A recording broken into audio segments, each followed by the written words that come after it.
মিটিংটো ভালে ভালে হৈ গ'ল। কেণ্ডিডেট ডিক্লেৰেশ্যনৰ কাৰণে আৰু অলপ সময় ল'ব লগা হৈছে। হ'ব কেণ্ডিডেটটো আজি হ'ব স্যার। আজিৰ ভিতৰত হ'ব লাগে, ৰাতিৰ ভিতৰত হ'ব লাগে। যদি হয় আপোনালোকে গম পাব, চিন্তা নাই।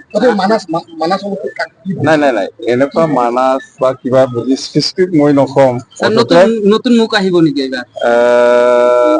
আহিব লাগে, নতুন মুখ আহিব নতুন মুখ আহিব লাগে। মানাছ বুলি নহয়, গোটেই সমষ্টিটো মই চাই আছো। আমি PMB আলোচনা কৰিছে আৰু অলপ কনচালটেশ্যনৰ অলপ বাকী আছে, সেইকাৰণে 1-2 ঘণ্টা লেট হ'ব পাৰে। স্যাৰ কিমানটা সমষ্টিৰ কাৰণে ডিক্লেৰেশ্যন কৰিব?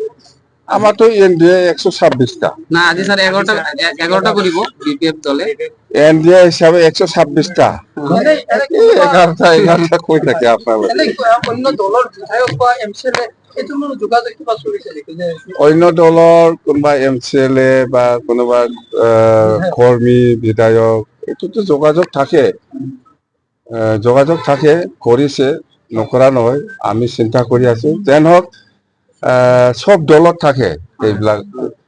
এজনে টিকেট নাপালে সেইফালে যোৱা, সেইফালে টিকেট নাপালে এইফালে আহা, এইটো দলত চলে, এইটো কমন।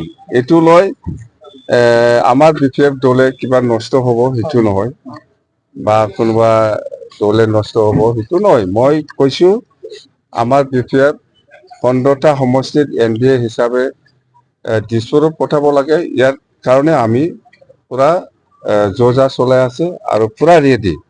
আমাৰ কমিটমেণ্ট 15টা সমষ্টি আমি দিছপুৰত দিম। স্যার কোনবা স্টার ক্যাম্পেইনিং আহিব নেকি? এনে কোনোবা বিধায়কে যোগাযোগ বা টিকট পাওয়ার সম্ভাবনা আছে অন্য দলৰ বিধায়ক?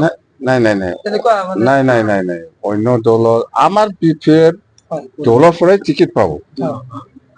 আমাৰ BPF দলৰ পৰাই টিকেট পাব।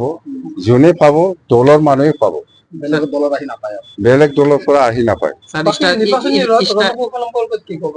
না, আমাৰ বিৰাট ভাল চলি আছে, চাই থাকক। আমাৰ কেণ্ডিডেট ডিক্লেৰেশ্যনৰ পিছত আৰু আমি এছেম্বলি ৱাইজ দিছপুৰ চলো যাত্ৰা আমি আকৌ ৰিপিট কৰি আছো। ষ্টাৰ কেম্পিং কোন আহিব নাহিব এতিয়ালৈকে আমি ঠিক কৰিব পৰা নাই। আমি আনিম। নিৰ্বাচন ষ্টেৰিং কমিটি বা নিৰ্বাচন ষ্টেৰিং কমিটি এছেম্বলি ৱাইজত আমি বনাব দিছে। ইয়াত থাকিব NDA হিচাপে, যেনিবা BJP আছে, UPPL আছে বা আসাম গণ পৰিষদ আছে। যেহেতু আমি NDA টিম হিচাপে আছে, UPPLও থাকিব লাগে আমাৰ ইলেকশ্যন ষ্টেৰিং কমিটিত। AGPও নিশ্চয় থাকিব, BJPও নিশ্চয় থাকিব। আমি এছেম্বলি ৱাইজত ষ্টেৰিং কমিটি আমি বনাম। যেহেতু যদিও UPPL ধৰক আপোনালোকৰ লগত নাই, মানে বিশেষকৈ BTC ক্ষেত্ৰত UPPL লগত নাই। কিন্তু আচলতে নিৰ্বাচনৰ সময়ত বন্ধুত্বমূলক হ'ব নে? আচলতে এনেকুৱা নহয়, বন্ধুত্বমূলক মানে আমাৰ এলায়েন্স হিচাপে AGPয়ে কিমান চিট ল'ব পাৰিছে, ইয়াত আমি BPFে কিমান চিট ল'ব পাৰিছে, ইয়াৰ ওপৰত নিৰ্ভৰ কৰিব। যেহেতু সময় কম স্যাৰ, হেলিকপ্টাৰ কিবা নাই হেলিকপ্টাৰটো আছে, এতিয়াও আছে। আমি হেলিকপ্টাৰ দি ঘূৰিম। হেলিকপ্টাৰ দি স্যাৰ এখনে না 2-3 এখনে সাফিসিয়েন্ট আমাৰ। তেল চাল ভৰা হয়েছে? পইচাটো অভাৱ মানে এতিয়াতো আমি যেহেতু চৰকাৰ আছে, দিন ভাল স্যাৰ এতিয়া। চবে মানে আমাক সহায় কৰিব বিচাৰি আছে। যদি সহায় কৰে আমি ল'ম। বাকী কি হ'ব? বাকী 26 কি? 26 দিছপুৰত চৰকাৰ বনাব লাগে আমি NDA হিচাপে। সেইটোৱে। মন্ত্ৰিত্ব দাবি কৰিব কিবা? মন্ত্ৰীটো এইটো পিছৰ কথা, এতিয়াতো আছে, এতিয়াও এতিয়া আছে।